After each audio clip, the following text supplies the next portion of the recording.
Fabrizio Federico, good to see you. Happy Halloween. How you doing? Yeah, are you Italian? Yeah. With a name like that? Yeah, you bet. Yeah. My dad's Italian. My mum's English. Wow. Yeah. So do you know Italy? Have you been a lot? Oh, yeah. I used to live there. I used to live Whereabouts? in Napoli. Yeah, I used to live in Naples when Maradona was there, when he was playing. So, yeah, I remember it all. How long did you live in Napoli then? 7 years. Yeah, 7 years. So I went there when I was 5. And then I went to America, so I was there from 5 to 12, then went to America, lived in Boston. What took you to Boston?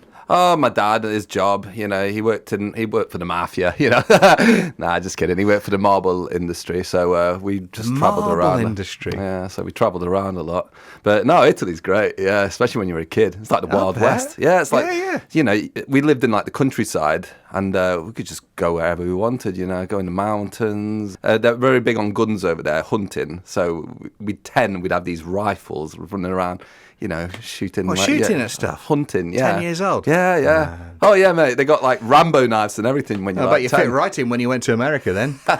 Yeah, I know, right? I should have moved to Texas. Forget Boston. There's all manner of directions I can go. It might feel a bit scattergun looking at your questionnaire because there's so many things I want to ask about. Yeah. I mean, you're a musician, you're a filmmaker, you've got a book out which is called Jim Morrison, The Genius of an Unsung Filmmaker. That's right, yeah. At risk of sounding stupid, what's that about? Because I think Jim Morrison, I think music. Yeah, exactly. That's like what 90% of the people know him for. But before he wanted to be a rock star, he fell into that by accident.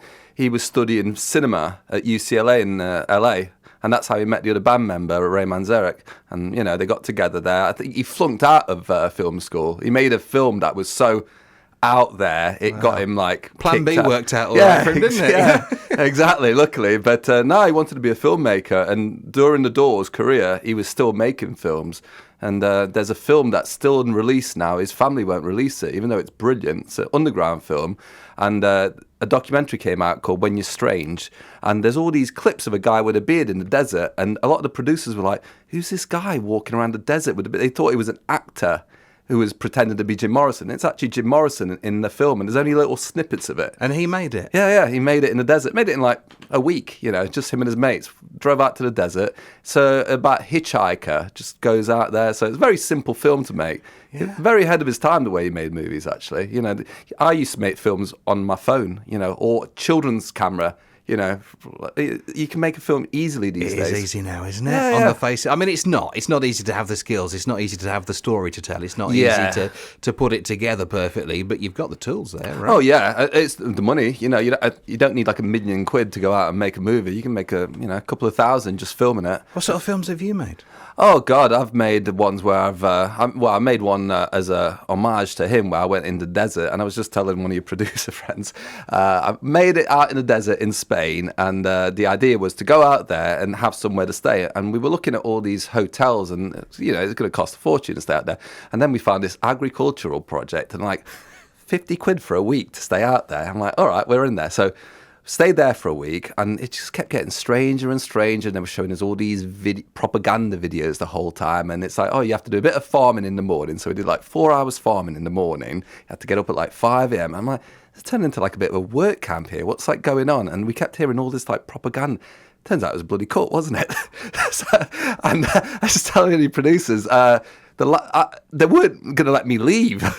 So he kept like dropping hints like, I'm going to leave in like a couple of days. Like, oh, you don't want to go back to the Western world and working. How long and all were that. you there then? Just a week, And after I did farming at like 5 a.m., I'd go out and film the movie along the highway in the desert and stuff like that. And finally, after like a week, I'd had enough, and we left at like 3 a.m. Just packed all our stuff, quietly left like ninjas. Got onto the motorway, and luckily we started hitchhiking. Dead easy to pick up hitchhikers over there, and managed to get away. So close call. Still be out there. Escaped a cult. Yeah. They were vegetarians. I needed some meat. There were no chocolate was allowed. Nothing like that. Of all the things to pick out. Yeah. There's a list here I want to put at you. I mean, we talked about Jim Morrison, who you've written the book about, which sounds amazing. Yeah. But when we ask who's your hero, this is a great list. JFK, Jim Morrison, Stanley Kubrick, Sid Barrett, hello, like a bit of Floyd, Bob Dylan, Barack Obama. Yeah. And you start with you bookend with American presidents, and then it's all artists. Oh, yeah. I read a lot. I just have so many different influences, and you might as well just put them all together, right? What would you call yourself professionally? Or do you not like labels? I don't know, Renaissance man at this rate. I've done so many things, but it depends what I'm doing. Like if I'm in my band, tell me some of the things you've done, because I know a couple you wrote down. Oh yeah, well I started playing guitar when I was like 12 in America, and I just accidentally got into a jazz band, and the only reason I joined them was, they're going to do a nationwide TV appearance for 4th of July. At this really big, it was called a Hat Shell in Boston. Green Day had played there, the Stones had played there. I'm like, yeah, I could play jazz. So I could barely play a couple of chords. And yeah, I ended up on national television just playing guitar. I'm like, oh, this is not too bad. You've been an artist's model as well? Yeah, that's how I funded my first film, nude modelling.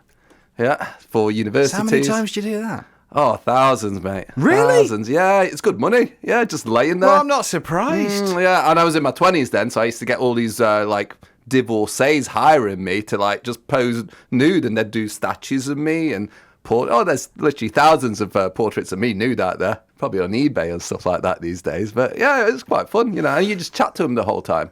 It's a piece of cake. Wow. I mean, it was cold. That's the only problem. So my lunch guest is Fabrizio Federico. What's your middle name, Fabrizio? Damien. Ah, rubbish. I thought it was going to be really Italian as well. Damiano. Oh, Damiano. Yeah, Damiano. So you used to be on the radio as well? Well, I used to work at Kiss 108 in Boston on the morning show with Matty in the morning. So I was like one of the runners. Yeah. Because he'd been doing it for 30 years. I think he's still on it, actually. But all the language is different on American radio. There's the board instead of the desk. Is it? Yeah. Yeah. God. How do you know that? I don't know. Yeah. Anorak. And you're one of how many siblings? There's 6 of you. Yeah, I'm the oldest of 6. So, there's like a 2-age gap between us all. I mean, I don't want to fall into stereotypes, but I'm about to. An Italian family, 6 children. Catholics, right? That's a noisy household, right? Oh, my God. 1 bathroom as well. Yeah. That's why I got to school every day. Yeah. And in amongst all that, when you wrote down your background, you survived a house fire. I did, yeah. That's why we ended up moving to Italy. When you were how old? 5. Yeah, something like that, yeah. We had a shop, and I don't know, I think it was because I was playing with matches, because that's what I think. Hang on a minute, you started the fire. I did start the fire. No one's blaming you at that age. I was watching Godzilla. Yeah, so you have to watch it, what your kids watch, especially at that age, yeah. And I saw a lighter, and those 80s carpets, yeah, they don't mess around, so whoosh, all went up. Do you remember being frightened? Not really. No, I just remember being amused, that. And I remember rushing up the stairs because my dad was next door in the shop, and I was in the back room because our house was connected to it. And you just saw the smoke coming through, and dragged us upstairs. And luckily, all the neighbours were outside, so they threw us out the window, and they caught us. Wow. Yeah, we used to live in Normanton, and threw us out the windows, and they caught us. And and the consequence of that was moving out to Naples. Moving to Naples. My grandparents had a house out there that they were going to move to, and they're like, "Oh, you can have it now," and ended up out there. So yeah. When you say your dad's in the marble industry, doing what exactly does that mean? Well, selling marble. Just lumps of it. Selling marble, yeah. Big for people to make objects out of, or worktops out of. Just floors a lot of the time. Yeah, especially Italians love marble, and there's a lot of Italians out in America. So yeah, just selling the marble to If we're going to talk about Italians in America, what's this about you being in an episode of The Sopranos? I used to work in a restaurant in Boston, and Boston is big for mafia. And they were making an episode out there, and I was a waiter, and I'm in the background. You can literally see me, and they all came in, Tony Soprano and all that. And who was the guy with the white hair? He had incredible hair. He was in Raging Bull and Casino and all those guys. The Sopranos. No way. You got to watch it. Yeah. Don't give me that look. It is incredible. There's a number of those things. I only started Breaking Bad recently, but Oh yeah, I've not watched all of that. Yeah, but Sopranos is better than Breaking Bad. Trust me, it'll suck you in. Well, yeah, because you would say that because you're in one. Oh, trust me, it is. Are you in it for long? I'm like blinking. I'm gone. That's more than I'm in it. Yeah, it's great. No, I got a lot of free food. It's quite interesting working in an Italian restaurant because you get all sorts of people coming through. So your CV, I'm just trying to piece this together. Life modelling, filmmaking. You've got a band. Yeah. We've been doing Paranoid that. Alice. Yeah, that's right. I mean, getting the name was a bit of a it took a while because I like what's it called? Black Sabbath. I'm like, Paranoid. That Paranoid, sounds Black great. Sabbath, yeah. Paranoid what? And we had all these stupid words and names. And watching TV one day, and Alice in Wonderland was on. I'm like, oh, Paranoid Alice, that sounds great. Yeah, let's do that. And I'm glad that was on, because I went to the next station, it was bloody 101 Dalmatians, so it would be with Paranoid 101 Dalmatian. Paranoid Cruella. Yeah. So what do Paranoid Alice do? What kind of music? Oh, we play punge rock. So forget... That's not a thing. It is now. It's the new thing. That's the thing. What's yeah. punge rock then? Punk and grunge. Okay. Put it together, punge. So it's a new thing. You get all these bands who are like, oh yeah, we like grunge. Forget that. Create something brand new. So this is like the new thing. Punge rock. Yeah. What's so this there's three of us in the band. So I'm the singer and the guitarist.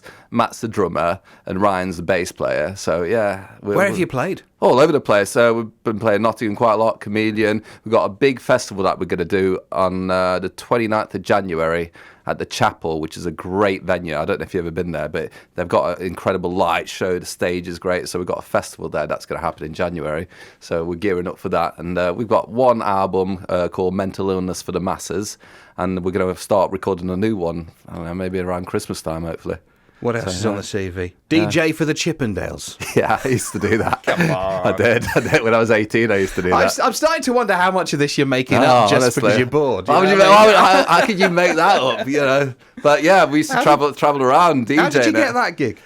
From the radio station. I knew someone there, and it's like, yeah, we're looking for a DJ to do Chippendales. And I DJ'd anyway. I DJ'd hip hop. Okay. So it's like, it's piece of cake. All you got to do is play I Will Survive, It's Raining Men. So, you know, all these like 10 songs over and over again. The Baywatch theme, you know, all these like cheesy songs. I was glad I wasn't in Chippendales, because they'd come off the stage scratched to high heavens every night. Oh, yeah. Talk about men. Women are way worse than men. The things that I've seen. An eye-opener, was it? Yeah, an eye-opener. Oh, big time. Yeah, 18. Like 30, 40-year-old women doing all this stuff. Like, yeah, throwing coins at them. It wasn't just dollars. Yeah, I felt bad. You're looking very happy recollecting it. I'm not going to lie. I felt bad, but I had it easy. Yeah. What's this about George Clooney?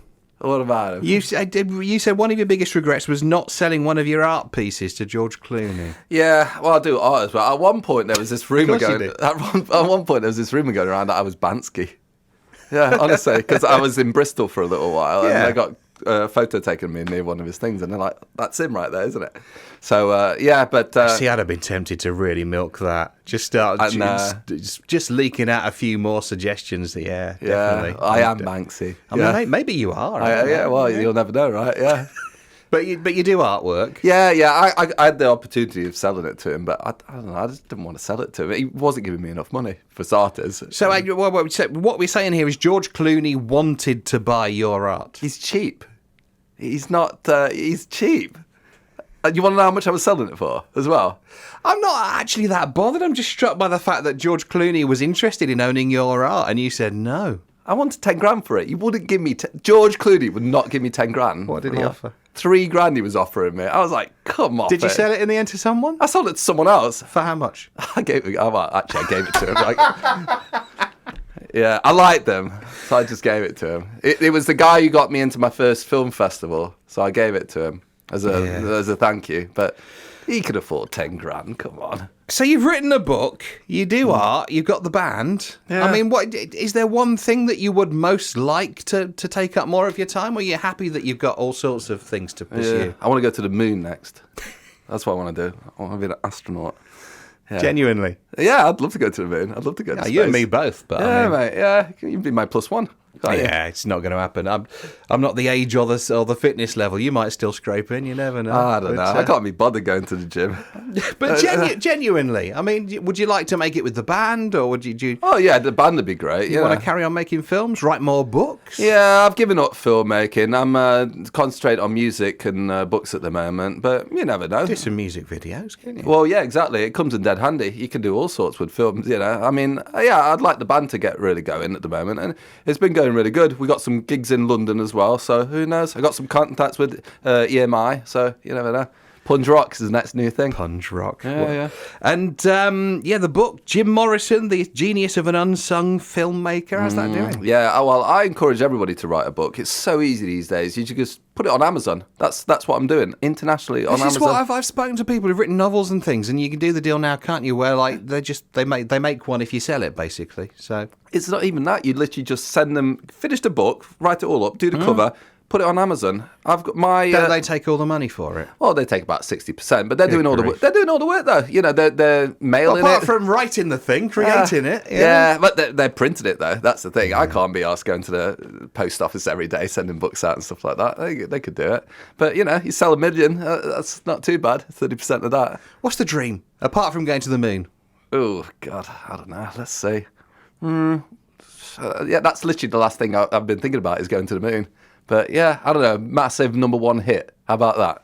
Yeah, #1 pop hit, bigger than do a gig on the moon. Yeah, a gig on the moon. We played on buildings before, like the Beatles. Yeah, why not? Yeah, get bigger than Taylor Swift. We could do it, or open for Taylor Swift. Either way. You don't want to get bigger than Taylor Swift. You start grinding on people's patience if you get bigger than that. Yeah, I used to be a fan of hers. I can't be bothered anymore. Nah, overdone it. We're out of time. Thank you for coming in today. Thanks for your patience as well, because all the rain and everything going on, but it's brilliant to meet you again. Armageddon out there. Halloween. It's because it's Halloween. Everyone will be all right. You're only worry. going 10 minutes home. You're all right. Lovely to see you. Thank you for coming in. Anytime. Fabrizio Federico, my pleasure. guest. Fabrizio Federico.